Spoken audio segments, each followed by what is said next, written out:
let's talk about like, new business, climbing, like steadily getting like busier and busier. You're like, so how do you go from, so say someone, there's going to be someone that's in those shoes now is like, finished their apprenticeship, started a business, has really good connections, starts to get like crazy amount of work, puts heaps of guys on, and then decides, fuck, like I actually can't manage, like there's things that are falling behind that I need to be on top of, and I can't afford to be on the tools and do those things all at one time, and I need to step off the tools and build the work on the business, not in the business. Yeah. So how did you go from being on the tools to off the tools? Was it like a sudden change? Was it a gradual change? And then like, how did you do that?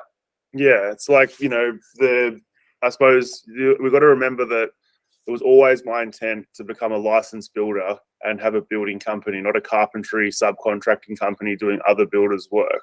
Yeah. So that's the first part of it. So like we had things in place to, what were the prerequisites to getting my unlimited license, and those things were being on construction sites and working closely to the builder so that that could form part of the application to show the Victorian Building Authority that, hey, I've had this experience under these builders and this is part of my portfolio. This was my involvement in the job. So building up the application to become my own builder, have my own unlimited building license was always the objective, as well as bringing in income and keeping these guys working.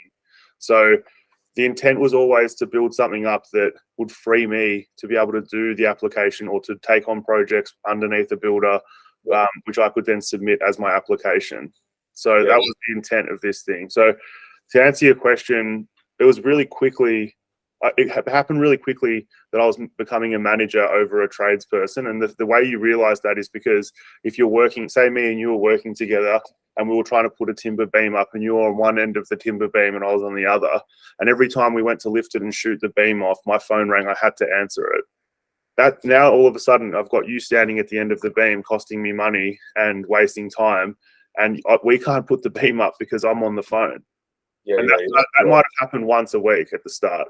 That might have happened twice a day and not been disruptive. I could take the phone call on the way to the car to grab another box of screws. But when that started to become an issue where one timber beam took 6.5 hours to put up because I kept fucking being on the phone, I mean, it's not productive. You're actually becoming a nuisance. You're making another person inefficient. Like the writing's on the wall, get off site and get out of these guys' ways so that things can actually get built. So I suppose those physical triggers were there and presented themselves.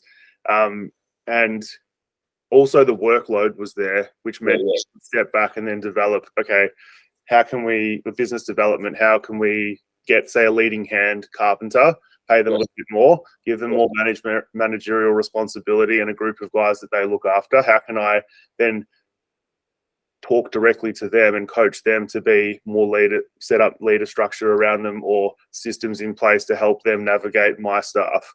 So that's how it happened. It's like, how can I teach these people those skill sets so that I can step away?